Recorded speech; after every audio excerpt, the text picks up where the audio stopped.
Hi everyone. So today's video is about the next topic in that of the body fluids and circulation. So that is all about the formed elements. So in the earlier video we had discussed about the formed elements which constitute around 45% of the blood and includes RBCs, WBCs as well as the platelets. So in the earlier video we have discussed in detail about the RBCs as well as the WBC, and in today's video we'll discuss about the platelets and later is the blood groups. So platelets, so the name, these platelets are actually the blood platelets, are also called as thrombocytes, and formation, the process of formation of the platelets or thrombocytes is called as thrombopoiesis. And remember, all the cells which are there like RBCs as well as the WBCs, though they are being formed in that of the bone marrow, similarly with that of the platelets also are formed in the bone marrow itself. Now what is very important is about the platelet is its functioning. So that we'll discuss in the later aspect. So now when we consider the number of the platelets, so the number of the platelets are more than that of the WBC and lesser than that of the RBCs. So what is their number? So their number ranges from 1,50,000 to around 3 lakh of platelets are present per cubic ml of the blood. And here the platelets, the formation, okay, that is when there is increase in that of the platelet count, that is what we call it as a thrombocytosis, and decrease in the count of the platelets is called as thrombocytopenia. So generally these platelets are nothing but they are the fragments of the larger bone marrow cells which are called as megakaryocytes. So these are the cells, large nucleated cells of the bone marrow, and the fragments of these are nothing but the platelets, which are generally oval in shape with multi-nucleated condition. Now next one is when we compare the size of the platelets, so these are the smaller in size when compared to that of the RBC as well as WBCs, and these are colorless even. And what is the lifespan of the platelets? Platelets are active up to 1 week. And the next is the very important, that's what I said, that is all about its function. So platelets are mainly involved in the coagulation of the blood, which means whenever there is an injury occurs, okay, to the body, at that time these platelets, okay, release the platelet factors, okay, and thereby the process of coagulation or clotting of the blood gets initiated. So that is platelets, their function is very important, that is coagulation of the blood. So this is about the third type of the formed element, so that is the thrombocytes or the platelets. So next one is very important, is all about the blood groups. So blood groups were discovered for the first time in the year 1901 by Karl Landsteiner. So Karl Landsteiner, okay, discovered the blood groups where he identified A, B and O blood groups, and he named it as an APO system.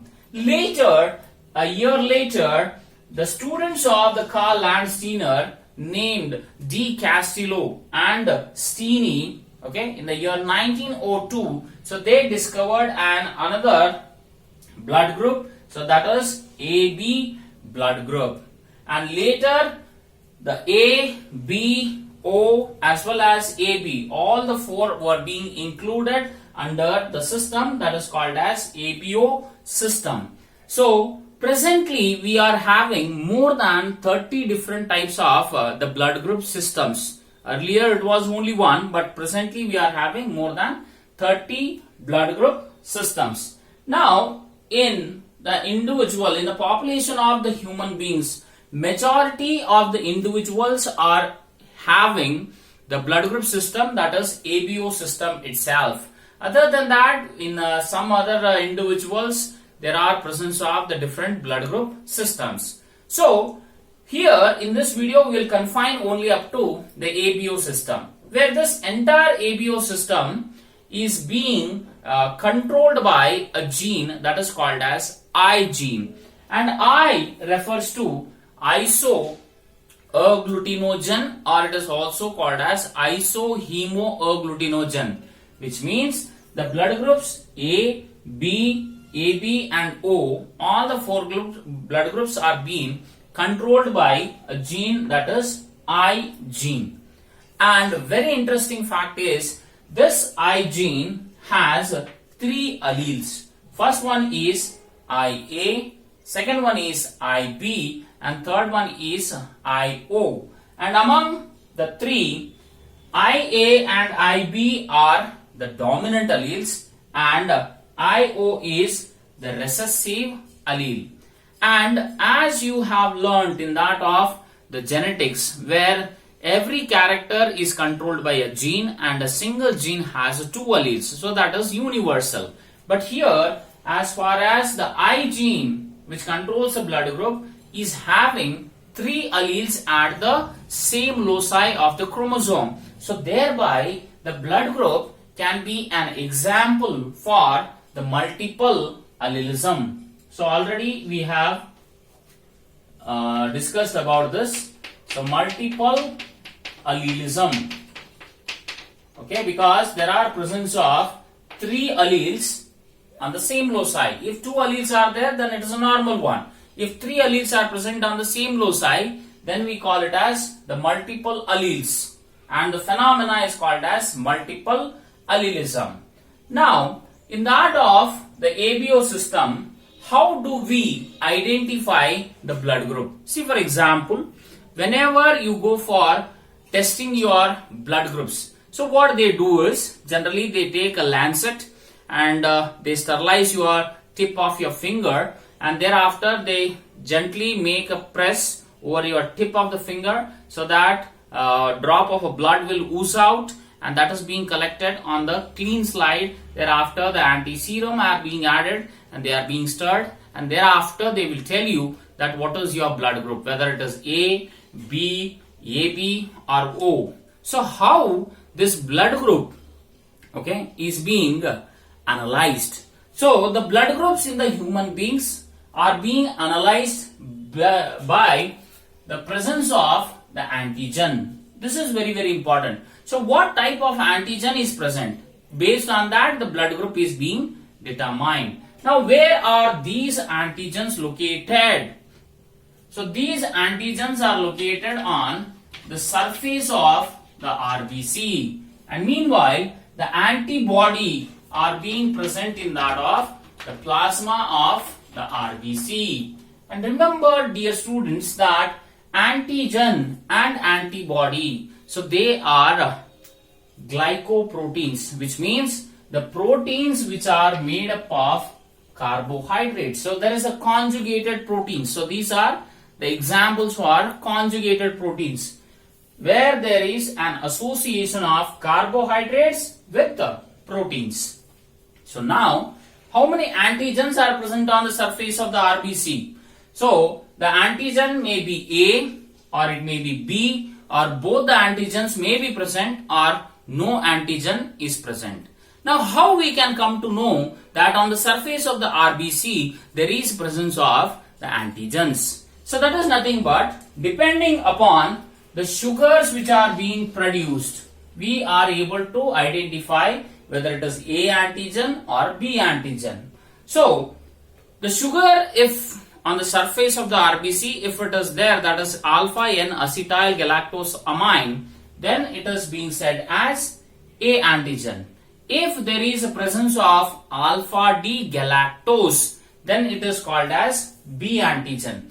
If both the sugars are being present, then both the antigens are there. And if there is no sugar produced, then it is O. I mean, there is no antigen at all. Thereby, it becomes a O blood group. So this was a question which was being asked in CET, KCET, Karnataka CET in 2017. Now, very important thing is what you have to remember is whenever an antigen A is present, the antibody present in the plasma will be B. If antigen B is there on the surface, then antibody A will be there in the plasma. So, why it is so? Because see, whenever if both antigen and antibodies are similar, then that results into clotting of the blood. So henceforth, that is during the blood transfusion process, so this is being taken care, very care, that is the same type of antigen and antibodies should never group together, because that results in the clotting of an individual, right? So that is based on the antigens we are able to identify the type of the blood groups. Now the next one is ABO blood groups, okay, and its compatibility, so that we'll discuss here. Now you see, for example, here I have made a chart where the first column is of the antigen, next one is the blood group, next is the antibody, genotype, and from where the individual can receive the blood and to whom he can donate the blood. Okay, so that is a small table what I have made here, only to understand very easily. So as I said, if the agglutinogen or antigen, if it is being present, that is on the surface of the RBC, so that is A, then the blood group will be A. Antibody will be B. Okay, and what is the genotype for the A blood group? So the A blood group genotype will be having the two dominant alleles, which are IA, or one dominant allele and the other one is recessive allele. Law of dominance, as you know. So here the dominant allele is able to suppress the recessive allele. So thereby again this genotype also results in the A blood group. Now to whom he can donate the blood? So he can donate the blood to either A blood group individuals or AB blood group individuals. And from whom he can receive the blood? It is only from the A as well as from the O blood group individuals. Okay, so this is A blood group. Next is, if an individual has a B antigen, then his blood group will be B. His antibody in the RBC will be A. Genotype is IB or IBIO. So this having two similar type of alleles, so that is what we call homozygous condition. Two different alleles where one dominant, one recessive, that is called as heterozygous condition. So from whom he can receive the blood? That is from the B blood group as well as O blood group, and to whom he can donate the blood is to the B blood group individual as well as the AB blood group individuals. Now, if both the antigens are there on the surface of the RBC, then the blood group is regarded as AB. Now here, as there are presence of both the antigens, there will be no antibodies. If the antibodies are there present, then that results into the clotting. And here, the only expression is where two dominant alleles are expressing together. One is IA, the other one is IB. So two dominant alleles are expressing together. This is why we called it as a codominance. So blood group is able to exhibit multiple allelism as well as codominance. So here we are talking all about the first PUC, and whatever I am explaining, that is multiple allelism or codominance, so they come under the second PUC. So this type of topics which are there, so there will be formation of the interlinking questions which can be asked for the competitive exams, right? Now, if an individual is having the genotype IA-IB, then the blood group will be AB, and he can receive the blood from any individual. So that may be A, B, AB and O, and he can donate the blood only to AB, because as he is having both the antigens on the surface, if he donates to that of A, okay, then as he is having B antigen, B antibody, clotting may occur. As is, if he donates the blood to B individual, so this A and this A results in the clotting. So he can donate only the blood to AB individual, but can receive the blood from all the different types of the blood groups of ABO system. So thereby he is regarded as universal recipient.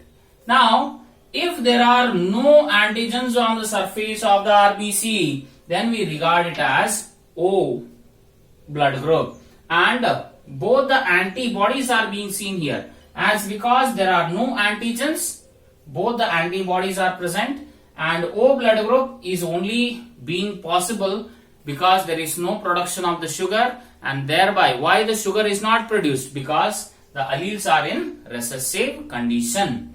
So to whom he can donate the blood is for all the blood groups A, B, AB as well as O, but can receive only the blood from the O individuals. Can donate the blood to any individual, but can receive only from O. So as he is able to donate the blood to any other blood groups of ABO system, he is regarded as universal donor. And next very important thing what one should remember is about the plasma compatibility. Okay, so this is there, not there in that of the NCERT. Plasma compatibility. So what actually it means? See, whenever an individual donates the blood, so this blood is being separated. It has been centrifuged, and 4 elements are being separated from blood. So first one will be the plasma, next will be the RBC, WBC and platelets. So 4 different components are being made, and to an individual who is requiring the RBCs, if an individual is suffering from anemia, so to him the RBCs are being donated. Okay, like that the components which are required for an individual, so those are being given. Now during this process the plasma compatibility plays a very vital role. So here what actually it means, see here AB blood group individual has both the antigen on the surface but does not have any kind of the antibody. So this plasma, generally you know plasma has the antibodies, but AB blood group individual in his plasma he does not contain any kind of the antibody. If there is no presence of any antibody, he can donate that plasma to any of the individuals. Thereby here the AB blood group individuals are regarded as universal donors because the plasma doesn't have any kind of antibody, so it can be given to any of the individual as far as plasma is concerned. Now if you consider the O blood group, the plasma contains both the antibodies are there, A as well as B. So this plasma can be received from any other individuals because no antigen, so he can receive his plasma, but antibodies are present. Okay, so thereby this individual is called as universal recipient. AB blood group plasma can be donated to any individual, whereas thereby he is called as universal donor, whereas O blood group individual is being regarded as universal recipient as far as plasma is concerned. But other aspects we consider as AB blood group individual as universal recipient and O blood group individual as a universal donor. So this is all about the video of the blood platelets as well as the blood groups. So in the next video we'll discuss all about is regarding the Rh antigen, blood transfusion, and thereafter the erythroblastosis fetalis, which is confined to that of the Rh factor. Thank you.